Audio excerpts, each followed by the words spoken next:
পৃথিবীর দ্বিতীয় চাঁদের সন্ধান নিয়ে যা জানা যাচ্ছে, এটা কোনো সায়েন্স ফিকশন কিংবা সিনেমার গল্প নয়। বাস্তবেই নিজের জন্য নতুন চাঁদ খুঁজে পেয়েছে পৃথিবী।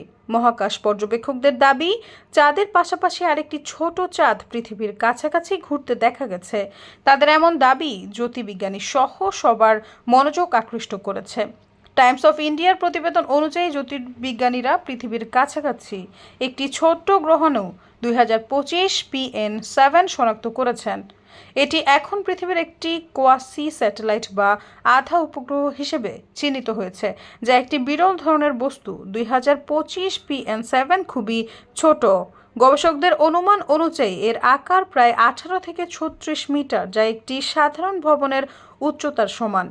চলতি বছরের আগস্টে একটি জরিপে এই ছোট চাঁদটি প্রথম পর্যবেক্ষণ করা হয়। এ ধরনের বস্তুগুলো কক্ষপথের কাছেই থাকে, তবে এগুলো মহাকাশের মাধ্যমে পুরোপুরি গ্রহের সঙ্গে আবদ্ধ নয়।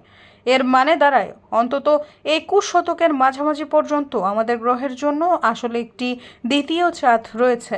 নাসা নিশ্চিত করেছে যে এই অর্ধ উপগ্রহটি পৃথিবীর চারপাশে একটি পথ অনুসরণ করছে এবং সম্ভবত 2083 সাল পর্যন্ত এটি থাকবে। সৈয়দা ফারিয়া, সমযোগ।